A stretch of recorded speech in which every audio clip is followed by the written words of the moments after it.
معجزہ معراج نبوت کے 11ویں سال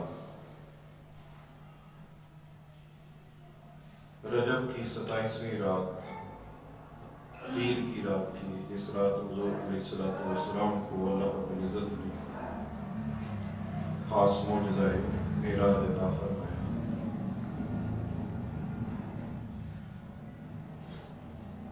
معجزہ معراج جب ہم پڑھتے ہیں تو ہمارے لیے ایک خوشی یہ بھی ہوتی ہے کہ حضور کا معجزہ معراج ہمارے عقائد اہل سنت کی تائید کرتا ہے، اور یہ ثابت ہوتا ہے کہ سنی سچے اور سچے عقیدے والے لوگ، ان کا عقیدہ مشرکوں والا بدعتیوں والا نہیں ہے، ان کا عقیدہ وہ ہے جو معجزہ معراج سے ثابت ہوتا ہے۔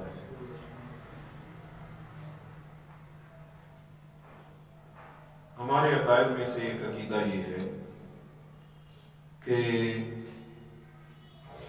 نبی کریم علیہ السلام اپنے جسم مبارک کے ساتھ روضہ انور میں تشریف فرما ہے، اور اپنی روحانیت کے ساتھ پورے عالم میں تشریف فرما ہے، اور جہاں حضور کرم فرمانا چاہیں اور تشریف لے جانا چاہیں تو حضور اپنے جسم مبارک جسم اطہر کے ساتھ بھی وہاں تشریف لے جا سکتے ہیں۔ یہ حسین عقیدہ جو ہے، اس کی تائید اور تصدیق حضور کا معجزہ معراج بھی فرماتا ہے۔ جہاں اور دلائل ہیں تو حضور کا معجزہ معراج بھی اس عقیدے کی تائید کرتا ہے کہ حضور فرماتے ہیں، جب میں مسجد حرام سے چلا، مسجد اقصی کی طرف سفر جاری تھا، تو راستے میں ایک سرخ ریت کا ٹیلا آیا، وہاں پر میں نے دیکھا کہ موسیٰ علیہ السلام اپنی قبر میں کھڑے ہو کر نماز ادا فرما رہے ہیں۔ اللہ کریم ہمیں بھی توفیق دے۔ کھڑے ہو کر نماز ادا فرما رہے ہیں کون؟ حضرت موسیٰ علیہ السلام۔ پھر حضور فرماتے ہیں میں مسجد اقصی پہنچا تو وہاں نبیوں کی ایک جماعت موجود تھی پہلے سے، تو میں نے دیکھا کہ موسیٰ علیہ السلام وہاں کھڑے ہو کر نفل ادا فرما رہے، عیسیٰ علیہ السلام وہاں کھڑے ہو کر نماز پڑھ رہے، ابراہیم علیہ السلام وہاں پہ کھڑے ہو کے نماز پڑھ رہے ہیں۔ پھر حضور فرماتے ہیں کہ میں آسمانوں کی طرف گیا، چھٹے آسمان پر پہنچا تو میں نے دیکھا تو موسیٰ علیہ السلام چھٹے آسمان پر جلوہ فرماتے ہیں۔ موسیٰ ایک ہیں، قبر میں بھی اسی پل دیکھا، مسجد اقصی میں بھی اسی لمحے دیکھا، اور چھٹے آسمان پر بھی اسی لمحے دیکھا۔ ایک وقت میں، ایک پل میں، ایک گھڑی میں موسیٰ علیہ السلام 3 جگہ پر، حضور فرماتے ہیں کہ میں نے دیکھا قبر میں کھڑے ہیں، مسجد اقصی میں بھی نماز پڑھ رہے ہیں، چھٹے آسمان پر موجود ہیں۔ تو اگر موسیٰ علیہ السلام یہ شان رکھتے ہیں ایک وقت میں 3 جگہ پر، 3 مختلف جگہ پر ایک پل میں حاضر بھی ہیں ناظر بھی ہیں، تو وہی موسیٰ مسجد اقصی میں حضور کے پیچھے سمام کے اللہ اکبر حضور کے مقتدی بنے کھڑے ہیں، تو جب مقتدی کی یہ شان ہے تو امام کا مقام کتنا بلند ہے۔ سبحان اللہ، جن کے مقتدی اتنے اعلیٰ ہیں، اتنی شان والے ہیں۔ تو پتہ چلا کہ ایک وقت میں متعدد جگہ پر حاضر ہونا جسم کے ساتھ یہ شرک نہیں ہے، یہ بدعت نہیں ہے۔ اگر یہ شرک و بدعت ہوتا تو اس طرح کبھی نہ ہوتا کہ موسیٰ علیہ السلام قبر میں بھی، پھر مسجد اقصیٰ میں بھی، چھٹے آسمان پر بھی، تو ایک پل میں متعدد جگہ پر حاضر ہونا، موجود ہونا، اس سے پتہ چلا کہ اللہ کے پیاروں کو یہ شان حاصل ہے کہ وہ ایک وقت میں کئی مختلف مقامات پر جلوہ فرما ہو سکتے ہیں۔ سبحان اللہ، سبحان اللہ۔ بلکہ مجھے یاد آ رہی ہے ایک بات کہ دیوبند کے بہت بڑے عالم تھے اشرف علی تھانوی، انہوں نے بے شمار کتابیں لکھی اور ان میں سے ایک کتاب ان کی ہے جمال الاولیاء۔ جمال الاولیاء، جمال الاولیاء میں شیخ محمد الحضرمی ایک بزرگ گزرے، ولی گزرے، ان کے بارے میں لکھتے ہیں کہ انہوں نے ایک جمعہ کی نماز، ایک دن ایک جمعہ کی نماز دنیا کے 30 مختلف شہروں میں جماعت کے ساتھ ادا کی۔ سبحان اللہ، سبحان اللہ۔ 30 مختلف شہروں میں ایک ہی جمعہ کی نماز جماعت کے ساتھ ادا کی۔ یہ حال ہے خدمت گاروں کا، سرکار کا عالم کیا، سبحان اللہ، جن کو حضور کا کلمہ پڑھ کر، حضور کی غلامی اختیار کر کے، حضور کی اداؤں کو، حضور کی سنتوں کو اپنا کر، جن کو یہ شان مل گئی ہے کہ ایک جمعہ کے دن ایک وقت میں 30 مختلف شہروں میں اپنے جسم کے ساتھ موجود ہیں، تو اگر وہ 30 مختلف شہروں میں حاضر ناظر ہو سکے ہیں حضور کی غلامی کے صدقے، تو حضور آپ کیوں نہیں مختلف مقامات پہ حاضر ناظر ہو سکتے؟ یہی عقیدہ اہل سنت ہے کہ اللہ کے نبی علیہ السلام سارے انبیاء ایک وقت میں، ایک پل میں مختلف مقامات پر، ایک سے زیادہ مقامات پر حاضر ہونا چاہیں تو ان کو اللہ نے یہ طاقت دی ہے، ان کے لیے یہ مشکل مرحلہ نہیں ہے۔ اور شاید آپ نے سنا ہو ہمارے پیارے آقا و مولا صلی اللہ علیہ وسلم سن 61 ہجری میں جب میدان کربلا میں معرکہ کربلا برپا ہوا تو اس دن حضور علیہ السلام کو دوپہر کے وقت خواب میں دیکھا گیا۔ دیکھنے والے یا حضور کی بیوی ہیں یا صحابی رسول ہیں، جو کہ دو مختلف روایت۔ خواب میں حضور کو دیکھا گیا تو حضور کے سر اور داڑھی کے بالوں پہ غبار ہے، غبار، مٹی۔ تو آقا علیہ السلام کے ہاتھ میں ایک شیشی ہے۔ پوچھا گیا یا رسول اللہ یہ کیا ہے؟ تو آقا علیہ السلام نے فرمایا شہدت قتل الحسین، میں حسین کی شہادت گاہ حاضر تھا، شہید تو میں حاضر تھا۔ کہاں؟ جہاں حسین کو شہید کیا گیا میں وہاں حاضر تھا، اور میں صبح سے لے کر اب تک شہیدوں کا خون اکٹھا کرتا رہا ہوں اس تھیلی میں، اور اس وجہ سے بالوں پر غبار جو اس میدان میں اڑا ہوا تھا وہ غبار لگا ہوا ہے۔ اس دن مدینہ میں تو خبر نہیں تھی یہ کہ کربلا میں جنگ ہو رہی۔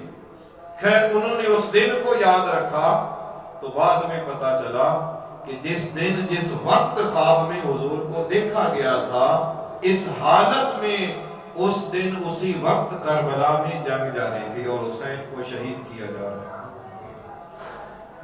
اب حضور علیہ السلام نے یہ بھی فرمایا ہے کہ من رآنی فی المنام فقد رآنی فإن الشیطان لا يتمثل بی۔ حضور فرماتے ہیں کہ جس نے خواب میں مجھے دیکھا اس نے یقیناً مجھے ہی دیکھا ہے، کیونکہ شیطان میری شکل اختیار نہیں کر سکتا ہے۔ اب حضور کہاں؟ روضہ پاک میں بھی موجود تھے، مدینہ میں بھی، اور حضور میدان کربلا میں بھی موجود تھے، اور کربلا کا غبار حضور کے بالوں پہ اٹا ہوا تھا۔